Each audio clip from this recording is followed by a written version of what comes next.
नमस्कार प्यारे बच्चों। तो कैसे हैं आप सब? आशा करता हूँ आप सभी बहुत ही अच्छे होंगे और अपने परिवार का, अपने शरीर का और अपने पढ़ाई का बहुत ही अच्छी तरह से ध्यान रख रहे होंगे। तो प्यारे बच्चों, मेरा नाम है अर्जुन और मैं आप सभी का अपने YouTube channel NCERT study point पे बहुत बहुत हार्दिक स्वागत करता हूँ। तो बच्चों आगे चलते हैं। तो जैसा कि मैंने आपको बता दिया था कि हमने अपना न्यू कोर्स स्टार्ट कर दिया था क्लास 12 इतिहास का। तो इसके अकॉर्डिंग हम आगे बढ़ते हैं और मैंने आपको ये बता दिया था कि आपका जो पहला बुक है इसमें हमारे इतने चैप्टर बन जाते हैं और हमने अपना पहला चैप्टर स्टार्ट भी कर दिया था। और इसी जो हमारा पहला चैप्टर है इसमें हमने 3 वीडियो कर लिया था पार्ट 3 तक। ये हमारा पार्ट 4 है। तो इसको हम शुरू करते हैं। और आपने हमारे चैनल को सब्सक्राइब नहीं किया तो आप कर सकते हो, आपको नीचे दिख रहा होगा। ठीक है। और आपने ग्रुप ज्वाइन नहीं किया तो आप कर सकते हो, नाम आपके सामने लिखा हुआ है। और आपने मुझे इंस्टाग्राम पे फॉलो नहीं किया तो आप कर सकते हो, यूजर आईडी आप सभी के सामने लिखा हुआ है। और कोई भी आपकी क्वेरी हो, कुछ भी आपको पूछना हो तो वहां पर आकर आप मुझसे पर्सनली पूछ सकते हो। तो आगे चलते हैं। ये आपके बोर्ड एग्जाम के अकॉर्डिंग आपके टॉपिक हैं, सिलेबस हैं जो आपको इस चैप्टर के अंदर पढ़ने हैं। तो हम इन सिलेबस के ऊपर नहीं जाते हैं, मैंने अपने लैंग्वेज में आपके लिए सिलेबस बना रखा है, उसको समझते हैं। तो टोटल मैंने आपको बताया था कि हमारे 34 टॉपिक हैं इस चैप्टर के अंदर। हालांकि 34 नहीं है, इतिहास का अर्थ, हड़प्पा का अर्थ, सभ्यता का अर्थ, ये जो 3 टॉपिक दिख रहे हैं तो एडिशनल है, जो मैंने आपको अलग से बता रखा है। ये कोई टॉपिक नहीं है, आपके एनसीईआरटी में भी नहीं है। ठीक है। कुछ कुछ टॉपिक ऐसे हैं जो आपके एनसीईआरटी में नहीं है, लेकिन मैंने आपको चैप्टर को समझाने के लिए बताया है। ठीक है।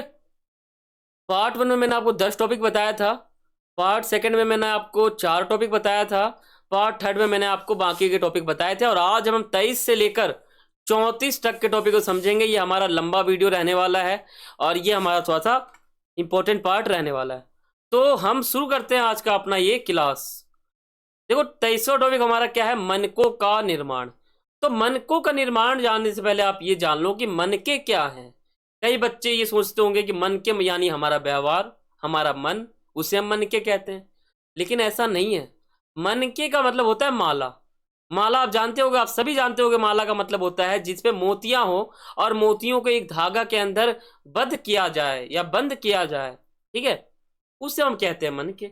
अब मन के का मतलब है धागा नहीं है, मन के मतलब माला भी नहीं है। मन के का मतलब है जो माला है उसके अंदर की जो मोती है वो। ठीक है। इसको हम कहते हैं मन के। अब ये जो मनके है इसका निर्माण कैसे किया जाता होगा हड़प्पा समाज के अंदर, उसको समझते हैं। तो मनकों का निर्माण जो है वो विभिन्न प्रकार के पदार्थों से किया जाता होगा, जैसे कॉर्नेलियन, सुंदर लाल रंग, ठीक है, काजेप्सर, इस स्पष्टिक एक शब्द है उससे किया जाता होगा, या तो क्वाटाज, या तो सेल खड़ी धातु, सोना तांबा, ठीक है, कांसा, शंख, फयांस और कोई पकी मिट्टी उनसे किया जाता होगा। या मान लो जो मोतियां हैं ये कहीं ना कहीं हमें फयांस से मैच खाती हुई दिखती हैं। सोना तो ये लगता भी नहीं है ना। तांबा क्या पता हो ये, है ना। या फिर सुंदर लाल रंग इसके ऊपर चढ़ाया जाए। इस प्रकार के पदार्थों से निर्माण होता होगा हड़प्पा समाज में मनको का। अब हम बात करते हैं मन को। जो हमारे मन के हैं उनको बनाने के तरीके क्या थे, हड़प्पा समाज के लोग कैसे बनाते बनाते थे ये मन के। तो देखो कुछ मन के दो या दो से अधिक कुछ मन के 2 या 2 से अधिक पदार्थों को आपस में जोड़ के बनाए जाते थे। ठीक है। यह मन के चक्र आकार का जो है और बेलनाकार का, गोलाकार का, ढोलाकार का और खंडित आदि जो आकार है उनको एक साथ मिलाकर बनाया जाता था। कुछ मान लो ऐसे दिखते हैं, कुछ ऐसा नहीं, ऐसा करके, ऐसा करके और ऐसा करके दिखते होंगे, कुछ ऐसा करके दिखते होंगे। यानी कहने को तो आकार जो है वो बेलना आकार, गोलाकार, ढोलाकार, इन सबको मिलाकर एक अच्छा आकार का बनाया जाता होगा। इन पर चित्रकारी की गई होगी, है ना, और इनको सजाया गया होगा। मन के बनाने के विभिन्न पदार्थों का इस्तेमाल होता होगा।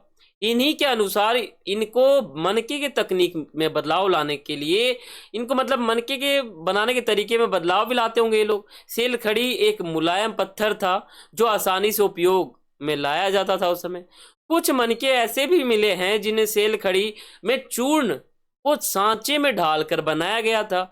इन्हें विभिन्न आकार में मनके बनाए गए थे। कॉर्नेलियन लाल रंग, ठीक है, और ये सभी हमारे जो पॉलिश है ये सब की गई थी।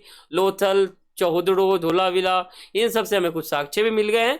और इन सबको, ये सब कुछ हमारे तरीके हैं जो मन के बनाते समय कुछ व्यापार किया जाता होगा, कुछ सामान मंगाता होगा व्यक्ति, है ना। तो ऐसे करके मनके का निर्माण होता होगा, तरीका था ये हमारा। अब हम बात करते हैं सुदूर क्षेत्रों के साथ संपर्क। आपके एनसीईआरटी बुक में दे रखा है सुदूर क्षेत्रों से संपर्क संपर्क, लेकिन मैंने आपके सामने लिख रखा है सुदूर क्षेत्रों के साथ संपर्क। ठीक है, टॉपिक हमारा वही है पर नाम चेंज है। अब हम बात करते हैं इसी टॉपिक के अंदर की बातें। देखो, हाल के कुछ वर्षों में कुछ पुरातात्विक खोज से ऐसा ज्ञात हुआ है कि जो तांबा है वो ओमान से भी लाया गया था। ओमान के तांबे तथा हड़प्पाई पुरावस्तु दोनों में निकल के एक अंश है। एक हड़प्पाई मर्तबान जिसके ऊपर काली मिट्टी की एक मोटी परत चढ़ी हुई है और ओमान से भी प्राप्त होता था। ये मतलब कुछ ऐसे अंश हैं, कुछ ऐसे पदार्थ हैं जिनको कहीं ना कहीं ओमान से मंगाया जाता होगा। मेसोपोटामिया के लेख जो है वो मगान शब्द का था। मगान शब्द जो है वो मेसोपोटामिया का एक लेख था, और मगान जो है इस संभवतः ओमान के लिए भी प्रयुक्त नाम था। ठीक है, लंबी दूरी के साथ संपर्क और अन्य पुरातात्विक खोज में हड़प्पाई की मोहर, बाट और मनके भी मिले हैं। ठीक है, अब हम आपके एनसीईआरटी में कुछ चित्र दे रखे हैं उनको समझते हैं। देखो, ये ओमान एक जगह है जहां से हमें एक मर्तबान मिला है, इसलिए हम इसे क्या कहते हैं, ओमान से मिला एक हड़प्पाई मर्तबान।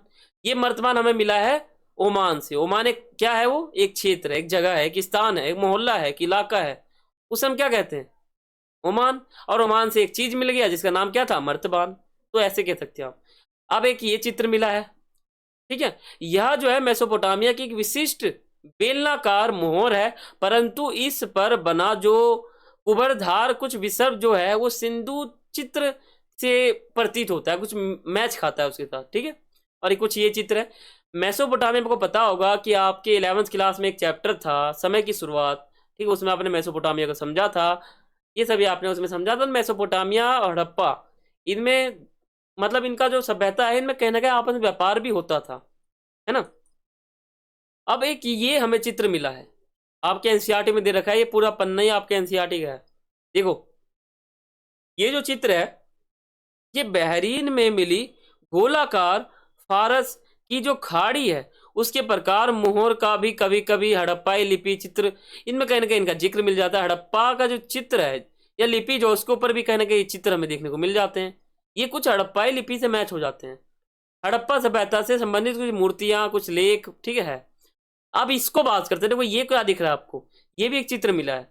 तो नाव के चित्र वाली मोहर, ये मोहर तो है लेकिन नाव के चित्र का है। देखो यहाँ पे आप देखोगे तो ऐसे मुड़ रखा है, ये ऐसे मुड़ रखा है, आप ध्यान से देखोगे तो। और इस पे ये नाव का कुछ कुछ निशान है, इसको कह सकते हैं नाव की वाली मोहर।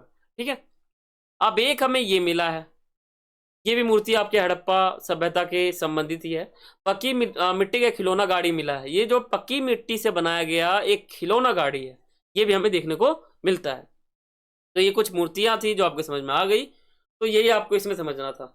अब हम बात करते हैं हड़प्पाई संस्कृति में शासन। अब यहां से थोड़ा सा ध्यान से आप समझो, हड़प्पाई एक क्षेत्र है, संस्कृति वहां फैला हुआ है। अब क्या हड़प्पा नामक स्थल पे जो संस्कृति है, क्या उसमें शासन होता होगा, किसी शासक का वहां शासन होता होगा, कोई राजा होते होंगे। आप सोचो, मेसोपोटामिया जो हमारा सभ्यता था, मेसोपोटामिया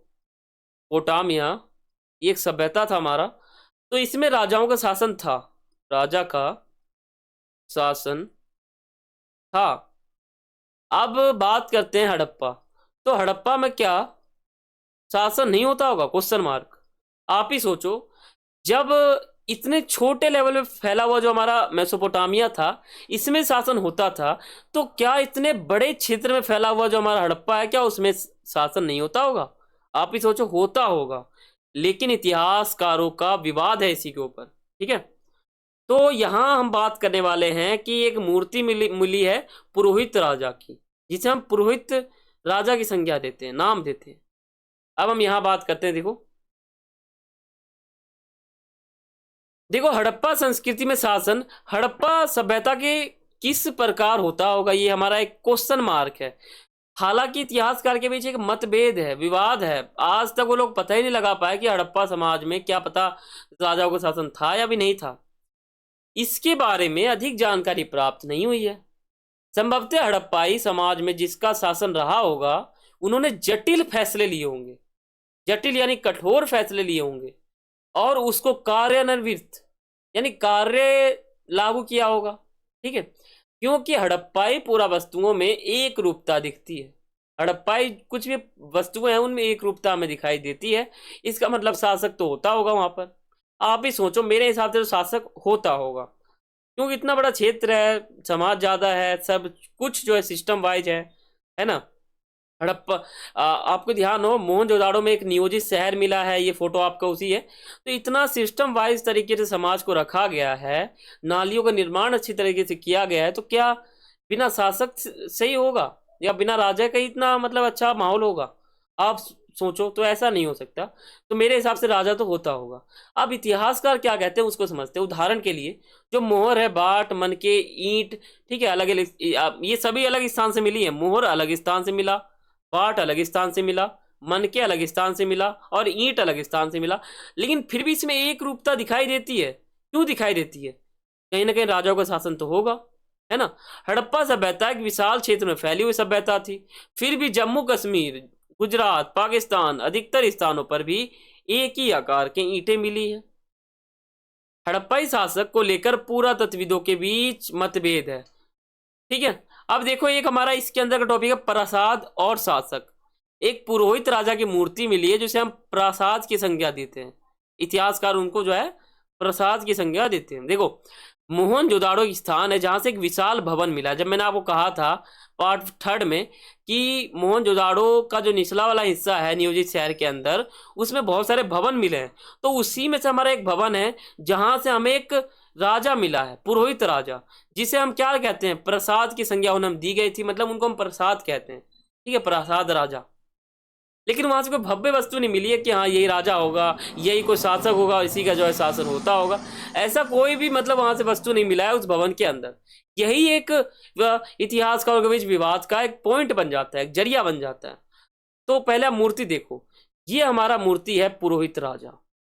ये मूर्ति हमें मिला है कहाँ? मोहनजोदाड़ो का जो नियोजित शहर केंद्र है, उसका जो निचला शहर है, वहां पर एक भवन है, उसके अंदर हमें ये मूर्ति पड़ी हुई मिली है। अब इस मूर्ति, ये जो इनका दाढ़ी है, इनका जो तरीका है, देखो चेहरे का जो तरीका है, ये कहीं ना कहीं राजा तो दिखते ही हैं, है ना। तो कहीं ना कहीं ये राजा होते होंगे। इनको पुरोहित राजा मतलब कहा जाता होगा वहां पर। तो इसे हम प्रसाद की संज्ञा देते हैं। इतिहासकारों ने प्रसाद की संज्ञा दी थी। एक पत्थर की मूर्ति पुरोहित राजा का नाम दिया गया इन्हें, ठीक है। लेकिन इसे इसके कुछ विश्वसनीय जो कुछ भी ऐसे मतलब प्रमाण है वो नहीं मिले हैं।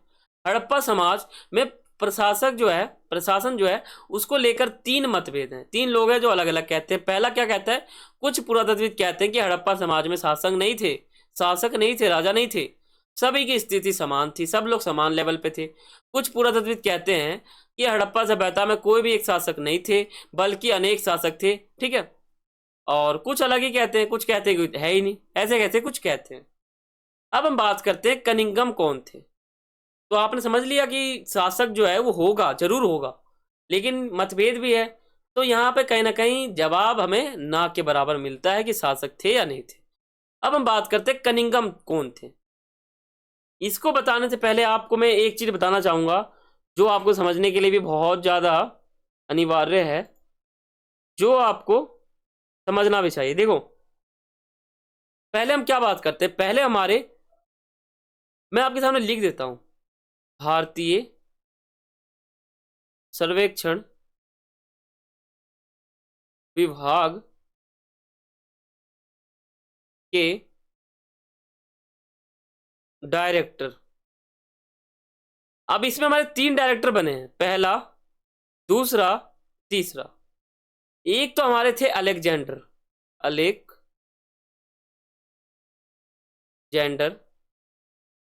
कनिंगम। एक हमारे थे जॉन मार्शल, जिनका हमें हड़प्पा सभ्यता की खोज में दिखता है।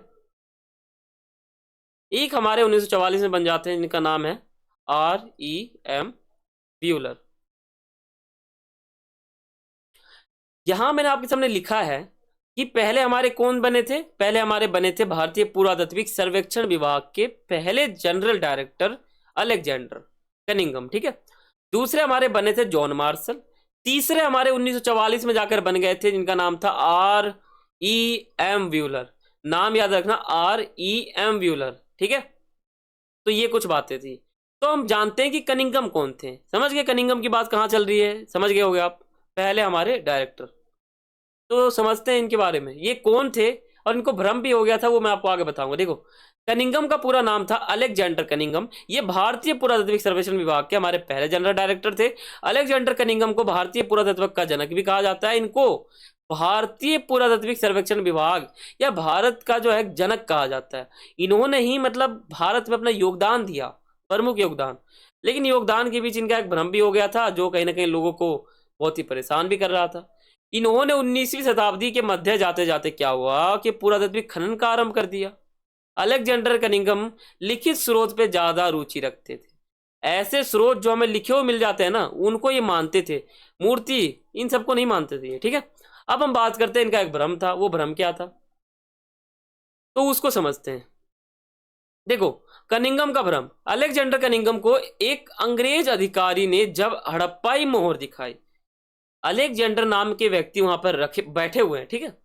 तो उनको एक अंग्रेज नाम का एक अधिकारी, अंग्रेज का एक अधिकारी था, ठीक है, किसी भी नाम का होगा, तो उसने एक मोहर दिखा दी, हड़प्पाई मोहर दिखाई। तो कनिंघम यह नहीं समझ पाए कि यह मोहर जो है कितनी पुरानी होगी। तो कनिंघम ने उस मोहर को उस कालखंड से जोड़ के बताया जिसके बारे में उन्हें जानकारी थी, ठीक है। इनको जानकारी जिस कालखंड की थी उनको ही जोड़कर इस मोहर का नाम बताया, भी समय बताया।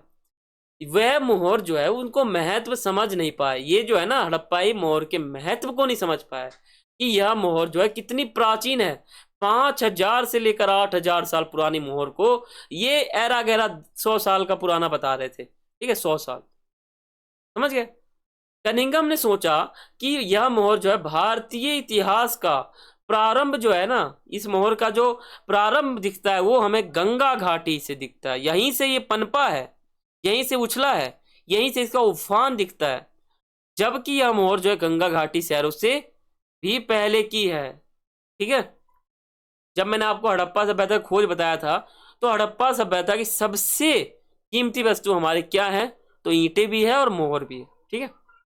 उत्खनन की क्या तकनीक थी, आपको मैंने पार्ट 3 में बताया था कि जो हमारे अलेक्जेंडर थे ये सोचते थे कि जो ऊपर हम खनन करेंगे, मान लो ऊपर जो खनन कर रहे हैं वहां जो वस्तु मिल रही है वो नई है, जी नीचे जो हमें वस्तु मिल रही है वो पुरानी है, और नीचे जो मिल रही है वो और पुरानी है, ठीक है, और नीचे जो मिल रही है वो और पुरानी है, ऐसे। तो और जो हमारे जॉन मार्शल थे वो भी ऐसे ही सोचते थे, ऐसे ही ये जो है लगाते थे, ठीक है, उपाय किसी वस्तु को समझने के लिए। लेकिन जो हमारे REM व्यूलर थे ये क्या करते थे, इनका एक उपाय निकाल दिया। तो वो उपाय मैंने आपको बता दिया था पार्ट 3 में। तो अब हम समझते हैं कि जो हमारे अलेक्जेंडर कनिंघम थे इन्होंने उत्खनन की क्या तकनीक रखी थी, कैसे ये उत्खनन करते थे और कैसे इनको पता चलता था कि कौन सी वस्तु कितनी पुरानी है, इसको समझते हैं।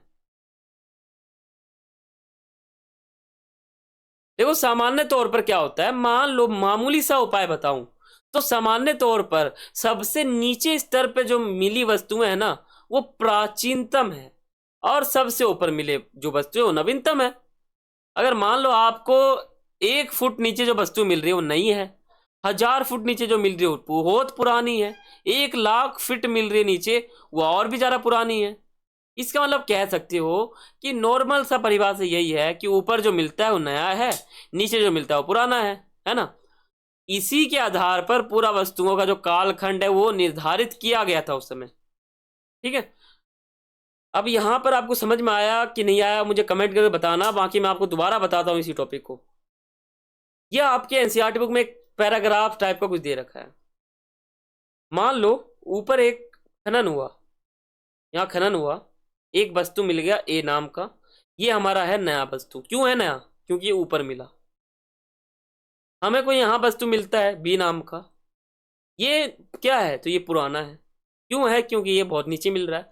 तो ये नॉर्मल सा परिभाषा जो है हमारे अलेक्जेंडर के हिसाब से था, या फिर नॉर्मल भी था। अब जो हमारे जॉन मार्शल थे वो क्या सोचते थे, तो जॉन मार्शल को भी कनिंघम की तरह आकर्षक खोज में दिलचस्पी थी। यह रोजमर्रा की जिंदगी के बारे में जानने के लिए बहुत उत्सुक थे। जॉन मार्शल पुरातत्व के स्तर विन्यास की पूरी तरह से अनदेखा करते थे। जो हमारा स्तर विन्यास था उसको पूरी तरह से अनदेखा करते थे। जॉन मार्शल का मानना था कि यह जो पूरे टीले हैं ना, उनमें समान परिणाम जो है वाली एक नियमित क्षैतिज इकाइयों के साथ साथ उत्खनन किया जाए। ये स्तर विन्यास को नहीं देखते थे कि भाई जमीन पे क्या मिल रहा है, ऊपर क्या मिल रहा है, इनको कुछ समझते ही नहीं थे ये, ठीक है। इनका कुछ अलग ही विचार था, उनको समझते हैं। जब हमारे अगले आ गए थे जिनका नाम था R.E.M. व्हीलर, ये इनका फोटो है, ये R.M. व्हीलर है। ये 1944 में जो है भारतीय पुरातात्विक सर्वेक्षण विभाग के डायरेक्टर बन गए थे। तो इन्होंने क्या किया, इन्होंने भारतीय पुरातात्विक सर्वेक्षण विभाग के डायरेक्टर थे, इन्होंने इन समस्या का निदान किया, उपाय निकाला। इन्होंने एक समान क्षैतिज इकाइयों के आधार पर खुदाई की बजाय टीले के स्तर विन्यास का अनुसरण करना अधिक महत्व दिया उसको, ठीक है। इन्होंने उपाय निकाल दिया कि ऊपर जो वस्तुएं मिलेंगी वो तो पुरानी, वो तो नहीं होंगी, लेकिन जो नीचे मिलेगी वो पुरानी तो होगी। लेकिन कुछ अलग इन्होंने तरीका बता दिया। उन्होंने बता दिया कि हमें इसके ऊपर नहीं रहना है कि ऊपर जो मिलेगा वो नया ही है, नीचे जो मिल रहा है वो पुराना ही है। कहीं ना कहीं इन्होंने कुछ कुछ उपाय निकाल दिए इसमें। अब हम बात करते हैं हड़प्पा सभ्यता का धार्मिक मान्यता। धार्मिक का मतलब होता है धर्म। अब धर्म, किस धर्म पे मानते थे ये लोग? अब मैं आपसे सीधा क्वेश्चन पूछूं तो हड़प्पा सभ्यता के लोग किस धर्म को मानते थे? तो आपको क्या पढ़ना है? तो आपको पढ़ना पड़ेगा कि धार्मिक मान्यता क्या थी। तो मैं आपको यही बताऊंगा कि वो किन भगवान की पूजा करते थे, कैसा उनका धार्मिक व्यवस्था था, प्रणाली थी, सब मैं आपको बताऊंगा। आपको ध्यान हो तो मैंने आपको पार्ट 3 में बताया था कि एक मातृ देवी का नाम दिया गया था एक महिला के मूर्ति को, ठीक है। तो ये जो मातृ देवी नाम का एक महिला की मूर्ति मिली है, तो इस मूर्ति को मैं आपको इस पार्ट 4 में बताता हूं, और मैंने आपको वहां बताया था कि मैं आपको अगली वीडियो में बताऊंगा। तो देखो, हड़प्पा सभ्यता के धर्म के बारे में जानकारी के कुछ स्रोत जो है ना, उन पर आधारित जिसका कोई स्पष्ट प्रमाण नहीं है। देखो, हड़प्पा सभ्यता के धार्मिक मान्यता को पता लगाने के लिए कोई है कुछ स्रोत तो हैं, लेकिन उन स्रोतों का कुछ प्रमाण नहीं मिला है। कुछ पता ही नहीं चला कि क्या पता ये होता हो। लेकिन फिर भी कुछ ऐसे तथ्य है ना, कुछ सबूत हैं, उन एक हमें मिल गया है। एक ये है, एक नारी है जिसके ऊपर सोने से लदा हुआ, आभूषण से लदा हुआ एक मूर्ति मिला है इतिहासकारों को। अब इस ये जो नारी है ना, इसको मातृ देवी की संज्ञा दी गई है। संज्ञा मतलब नाम, तो इसे मातृ देवी कहते हैं, ठीक है। ये मूर्ति मिली है। अब ये जो मूर्ति मिली है, तो ये कहीं ना कहीं हमें धार्मिक, हड़प्पाई समाज के धार्मिक मान्यता को दर्शाता है, धार्मिक व्यवस्था को बताता है। तो ये कुछ बातें इसमें थी, है ना। अब हम बात करते हैं, देखो, विशाल स्नानागार तथा कालीबंगन और लोथल से मिली जो वेदियां हैं तथा जो संरचनाएं हैं, अनुष्ठानिक महत्व इनको दिया गया था। कुछ मोहरों में अनुष्ठान के दृश्य बने हैं, कुछ मोहरों पर पेड़ पौधे उत्कीर्ण हैं, ठीक है। ऐसा माना जाता है कि हड़प्पा के लोग प्रकृति की भी पूजा करते होंगे। ये पूरा हमारा प्रकृति है, इसकी पूजा हड़प्पा सभ्यता के लोग करते होंगे। देखो, टॉपिक का नाम ही है हड़प्पा सभ्यता की धार्मिक मान्यता है। तो अगर आपसे कोई पूछ ले तो आप कह सकते हो कि हाँ, वहाँ एक मूर्ति मिली है जिससे हमें पता चला कि वो मातृ देवी यानी भगवान की पूजा तो करते ही होंगे। और हमें ये भी ये सब सबूत मिला है जिससे हमें ये पता चलता है कि वो प्रकृति की भी पूजा करते होंगे, यानी पेड़ पौधों की भी पूजा करते होंगे। तो कहीं ना कहीं ये इनकी धार्मिक मान्यता में ही आता है। अब आगे एक हमारा पॉइंट है, उसको आप नोट कर लेना, आपके एग्जाम में यही आता है ज़्यादातर। देखो, कुछ मोहरें मिली हैं, उसमें एक व्यक्ति बैठा हुआ है। अब वो व्यक्ति सीधा नहीं बैठा, वो व्यक्ति योगी की मुद्रा में बैठा है। योग आपको पता होगा, योग हम करते हैं, अनुलोम विलोम, ठीक है, अनेक प्रकार के आसन होते हैं, वो हम करते हैं। तो ये योग के मुद्रा में बैठा हुआ है। अब ये जो व्यक्ति है ना, ये कभी कभी इन्हें जानवरों से भी घिरा दर्शाया गया था। यानी इस व्यक्ति को कभी कभी इतिहासकार ये कहते थे कि ये जो है ना, ये जानवरों से घिरा हुआ एक व्यक्ति है।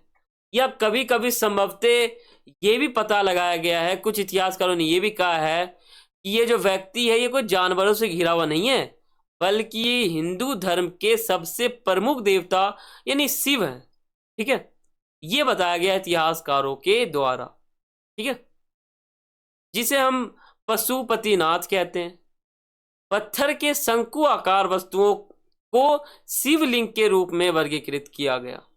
आप ही सोचो, आज से 8,000 साल पहले, 8,000 साल पहले अगर हिंदू धर्म का हिंदू धर्म का हिंदू धर्म के जो हमारे देवता हैं शिव, इनकी मूर्ति अगर 5,000 से लेकर 8,000 साल पुरानी मिलती है, तो क्या पता हिंदू धर्म भी जो है वो 8,000 साल पुराना हो, है ना। या क्या पता अगर आपको 8,000 साल पहले ही इसकी जिक्र यहाँ दिख रही है, ये जो मैं आपको मूर्ति दिखा रहा हूँ ना, ये अभी की मूर्ति नहीं है, ये लगभग लगभग 8,000 से लेकर 5,000 साल तक का ही जो है पुराना मूर्ति है। तो आप ही सोचो, इस प्रकार के जो व्यक्ति हैं उस समय दिख रहे हैं, कहीं ना कहीं इनका महत्व तो होता ही होगा। यानी कह सकते हैं हड़प्पाई समाज के जो लोग हैं वो शिव जी की पूजा करते होंगे, है ना, जो कि हिंदू धर्म के सबसे प्रमुख देवता माने जाते हैं। तो इनकी भी पूजा करते होंगे। ये धार्मिक मान्यता में आप बता सकते हो कि वो मातृ देवी की संज्ञा दी गई थी, एक मूर्ति मिली थी और माँ के सब हमको मिला था। अब हम बात करते हैं कि 31वां टॉपिक, हड़प्पा सभ्यता का क्षेत्रीय विस्तार। ये जो है त्रिभुज के आकार का आप कह सकते हो, या त्रिकोणाकार का भी कह सकते हो। क्षेत्रीय विस्तार का मतलब है कि हड़प्पा जो स्थल है, वो हड़प्पा जो सभ्यता है वो कहाँ तक फैला हुआ था, उसका क्षेत्रीय विस्तार किधर तक था।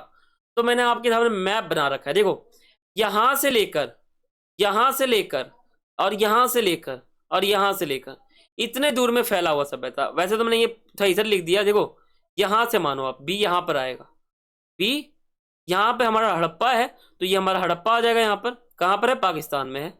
ये मोहनजोदाड़ो है, कहाँ पर है, पाकिस्तान में है। ये हमारा इस साइड में है और ये इस साइड में।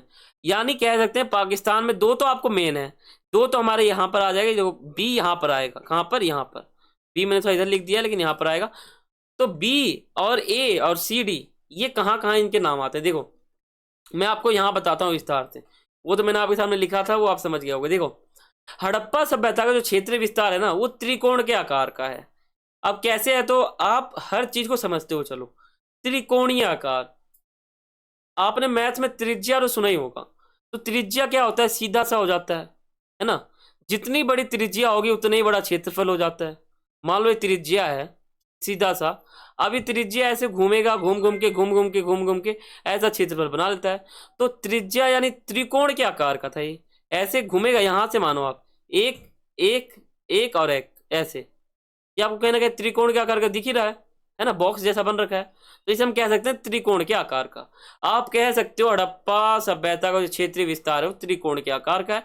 ए पे हमारा आ जाएगा सुतकांगे डोर जो पाकिस्तान में है, बी पे हमारा मांडा आ जाएगा जो हमारा कश्मीर में है, सी हमारा आलमगीरपुर जो उत्तर प्रदेश में, और दैमाबाद जो है हमारा महाराष्ट्र में है। तो यहाँ तक फैला हुआ हमारा बहुत ही बड़ा हड़प्पा सभ्यता था। वैसे मेसोपोटामिया जो बहुत छोटे क्षेत्र पे था, लेकिन जो हड़प्पा सभ्यता है बहुत ही बड़े क्षेत्रफल है। वैदिक सभ्यता पे थोड़ा कम क्षेत्र पे था, लेकिन जो हड़प्पा है वो थोड़ा बड़ा है। अब हम बात करते हैं हड़प्पा सभ्यता का अंत क्यों हो गया। यहाँ पर व्यवस्थित चीजें थी, सब कुछ अच्छा था, तो अंत क्यों हो गया। कुछ हमारे कारण है जो मैं आपको बताऊंगा, और इसके बाद हमको वैदिक सभ्यता देखने को मिल जाता है। वैदिक मैं आपको कराऊंगा लेकिन वो आपके सिलेबस में नहीं है, तो मैं आपको थोड़ा बहुत बता दूंगा। देखो हड़प्पा सभ्यता की विशिष्ट वस्तुओं में बाट, मोहर तथा विशिष्ट जो मनके जो है वो समाप्त होने लग गए। पॉइंट लिखो, तो आप पॉइंट भी लिख सकते हो कि हड़प्पा सभ्यता के अंत के मुख्य कारण हमारे थे बाटों का अंत होना, बाट कम हो जाना, मोहर कम हो जाना, मनके समाप्त हो जाना, आवाज जो निर्माण है तकनीक जो उसका आहास हो जाना, और तथा बड़ी सार्वजनिक संरचना को निर्माण बंद हो जाना, जलवायु का परिवर्तन हो जाना, वनों की कटाई हो जाना, अधिक बाढ़ आ जाना, ठीक है, आर्यों का आक्रमण हो जाना, भूमि पे अत्यधिक जो हमारे भूमि है उस पर अत्यधिक सिंचाई होना, भूमि का कम हो जाना, लिपि को पढ़ाना जाना, मोहरों को खत्म हो जाना, ठीक है, मृद भांड ये सभी जो है इसका भी कम हो जाना, ये सभी हमारे कारण बन जाते हैं हड़प्पा सभ्यता के अंत के। प्रमुख जो हमारा कारण है वो है आर्यों का आक्रमण। आर्यों का आक्रमण में आप समझ सकते हो कि इसके बाद ही हमारा वैदिक सभ्यता आ गया था। तो आर्यों का आक्रमण जो है इसके बाद वैदिक सभ्यता आया था, मैं आपको आगे बताऊंगा थोड़ा बहुत, ठीक है। अब हम बात करते हैं एक नई सभ्यता का आगमन। आपको ध्यान हो तो यहाँ पे हमारा, मैंने आपको पिछले वाले स्लाइड में बताया, देखो यहाँ पे हमारा हड़प्पा सभ्यता समाप्त हो चुका है, ठीक है। यहाँ पे हमारा हड़प्पा सभ्यता भी समाप्त हो गया, चैप्टर भी समाप्त हो गया। अब एक मिनट ये देखो, ये हमारा यहाँ पर चैप्टर हो गया समाप्त, कुछ भी नहीं रहा अब। चैप्टर हो गया हमारा समाप्त। अब इसके बाद हमारे 2 टॉपिक है ना जो मैं आपको एडिशनल करा रहा हूँ, जो मैं आपको चैप्टर समझाने के लिए करा रहा हूँ। मैं आपको पहले कह देता हूँ, मैं आपको एनसीईआरटी के अकॉर्डिंग ही पढ़ा रहा हूँ, लेकिन थोड़ा सा टॉपिक अलग बता रहा हूँ, ठीक है। तो यहाँ हमारा चैप्टर समाप्त हो गया, हड़प्पा सभ्यता का अंत हो गया। अब हम बात करते हैं कि नई सभ्यता का आगमन। अब हमारा हड़प्पा सभ्यता का हो गया अंत, ठीक है। अब एक नई सभ्यता कौन सी आई उसको समझते हैं।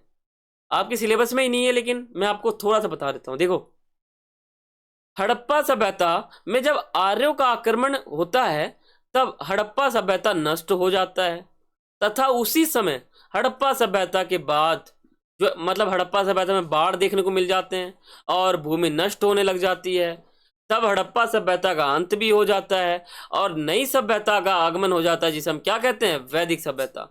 अब वैदिक सभ्यता को 2 प्रकार से बांटते हैं। पहला हमारा ऋग्वैदिक काल, दूसरा उत्तर वैदिक काल। हड़प्पा सभ्यता के बाद जो वैदिक सभ्यता आई उसको हम 2 काल में बांट कर पढ़ते हैं। पहला हमारा ऋग्वेद काल, दूसरा उत्तर वैदिक काल, ठीक है। ये सभ्यता आर्यों द्वारा बसाई हुई एक सभ्यता थी। इस तरह सभ्यता जो है वो फैल जाता है पूरा, है ना। तो इस प्रकार हमारा हड़प्पा सभ्यता समाप्त हो गया। अब हमारा एक नई सभ्यता आई जिसका नाम था हड़प्पा वैदिक सभ्यता, ठीक है। वैदिक सभ्यता में से क्यों कहते हैं, क्योंकि इस समय वेदों की रचना हुई थी। कई प्रकार वेद आए थे हमारे भारत के अंदर, कई प्रकार के जो है वेद भी हमें देखने को मिलते हैं। और तथा ये जो है ना ऋग्वैदिक काल और उत्तर वैदिक काल से भी संबंधित है। इसका नाम वैदिक सभ्यता रखा गया। देखो, वैदिक सभ्यता को अगर आपको बिल्कुल ही विस्तार से पढ़ना है कि वैदिक सभ्यता क्या है, बिल्कुल विस्तार से जानना है वैदिक सभ्यता को, तो आप हमारे वीडियो को देख सकते हो। मैं आपके लिए एक वीडियो बना दूंगा वैदिक सभ्यता के ऊपर पूरा सेपरेट। वैसे हमारे सिलेबस में ही नहीं है वैदिक सभ्यता, फिर भी अगर आपको जानना है तो मैं आपके लिए बना दूंगा, वो आप समझ सकते हो वैदिक सभ्यता के बारे में। अब हम बात करते हैं, देखो चैप्टर भी समाप्त हो चुका है, बहुत पहले ही हो गया। चैप्टर समाप्त हो चुका है, हड़प्पा सभ्यता के बाद वैदिक सभ्यता आ गया, मैंने आपको बता दिया। अब एक टॉपिक हमारा रह जाता है, वो है हड़प्पा सभ्यता के प्रमुख स्रोत। हड़प्पा सभ्यता का अंत हो गया। अब हड़प्पा सभ्यता कैसा था उसके बारे में हमें जानकारी कैसे मिलेगी, कौन से स्रोत हैं जिससे हम हड़प्पा सभ्यता के बारे में जानकारी प्राप्त कर सकते हैं, उन स्रोत को समझते हैं। जो हमारा पहला स्रोत है उसका नाम है ईंट। ईंट से हम पता लगा सकते हैं कि हड़प्पा सभ्यता था। मनके से हम पता लगा सकते हैं कि हड़प्पा सभ्यता था। अस्थियां से पता लगा सकते हैं कि हड़प्पा सभ्यता था। मृद भांड से हम पता लगा सकते हैं कि हड़प्पा सभ्यता था। अभिलेख बहुत सारे मिले हैं जिससे हम पता लगा सकते हैं कि हड़प्पा सभ्यता था। मोहर हमारा प्रमुख स्रोत है। मोहर तो बहुत ही प्रमुख स्रोत है। इमारत, गुफाएं, ठीक है, ये सभी हमारे हड़प्पा सभ्यता को जानने के सबसे प्रमुख स्रोत हैं। तो प्यारे बच्चों, आशा करता हूँ आपको हम इस चैप्टर को समझ में आ गया होगा। मैंने बहुत ही आसान तरीके से आपको समझाया है। यहाँ हमारा चैप्टर बिल्कुल समाप्त हो चुका है। आशा करता हूँ आपको ये चैप्टर समझ में आया होगा। कल से हम अपना दूसरा चैप्टर स्टार्ट करेंगे जिसका नाम है राजा, किसान और नगर। उसको हम समझेंगे। ऐसे ही हमने अपना ये जो हमारा जो सफ़र है हमने शुरू किया था 2600 ईसा पूर्व से, हम चलेंगे पूरा का पूरा 26 जनवरी 1950 तक, ठीक है। क्योंकि आपके तीनों बुक में इतना ही काल है, तीनों बुक हमारा इन्हीं समय के बीच में चलता है। विजयनगर, ठीक है, भक्ति सूफी परंपरा और किसान जमींदार राज्य, उपनिवेशवाद, सभी इन्हीं कालों के बीच में ही आ जाते हैं। तो मैं आपको कह सकता हूँ 26 ईसा पूर्व से चलेंगे और 26 जनवरी 1950 तक जाएंगे, ठीक है। तो अगर आपको चैप्टर समझ में आ गया है और अगर आप नोट्स बनाना चाहते हो तो आप इस वीडियो को देख सकते हो चारों पार्ट। अगर आपको चैप्टर को समझना है तो आप वीडियो को बिल्कुल ध्यान से देखना और चारों को देखना, तभी आपको समझ में आएगा। और चैनल को सब्सक्राइब करके जाना तो आपका फायदा होगा। और अगर आपको ये वीडियो अच्छा लगा तो वीडियो लाइक कर सकते हो, कमेंट कर सकते हो, और जो है, और अगर आपने शेयर नहीं किया तो आप शेयर भी कर सकते हो ज़्यादा से ज़्यादा। और अगर आपने कमेंट नहीं किया तो यहाँ पर कमेंट भी आप कर सकते हो अगर आपको ये चैप्टर अच्छा लगा हो। वैसे मैंने आपको 4 पार्ट में कराया, पार्ट 1, सेकेंड और थर्ड, ठीक है। इन 4 पार्ट में मैंने आपको कराया है 4th, ठीक है। तो अगर आपने इस 4 पार्ट को देख लिया, चारों वीडियो को देख लिया, तो मेरी गारंटी है आपको ये चैप्टर समाप्त हो जाएगा और आपको समझ में भी आ जाएगा। क्योंकि इस चैप्टर में ज़्यादा कुछ है नहीं। आपको इसमें ये समझना है कि हड़प्पा सभ्यता के लोग कैसे थे, क्या खाते थे, उनका मोहर कैसा था, बाट कैसा था, हड़प्पा लिपि कैसी थी, वहाँ शासक था कि नहीं था, ये सभी आपको इसमें समझना था। और यही हमारा जो चैप्टर है समाप्त हो जाता है। बहुत ही इजी चैप्टर था, है ना। अगर आपको अच्छा लगा है तो आप मुझे कमेंट करके बताना कि आपको चैप्टर कैसा लगा। अगर आपको समझ में नहीं आया तो आपको फिर मैं बता दूंगा, फिर वीडियो बना दूंगा, लेकिन आप कमेंट करके बता सकते हो कि आपको कैसा ये वीडियो लगा। और आप वीडियो को शेयर जरूर करें। आपको मैं कुछ काम देता हूँ, देखो सब्सक्राइब करना है, बेल आइकन पर क्लिक करना है, लाइक करना है, शेयर करना है और कमेंट करना है, ये कुछ काम है आपको करने हैं। वीडियो को आप पॉज करके कर सकते हो, या वीडियो हमारा समाप्त हो चुका है तो अभी भी आप ये सब काम कर सकते हो। तो फिर मिलते हैं अपने अगली वीडियो में, यानी अपने अगले चैप्टर में। तब तक के लिए सभी को थैंक्स फॉर वॉचिंग। जय हिंद, जय भारत।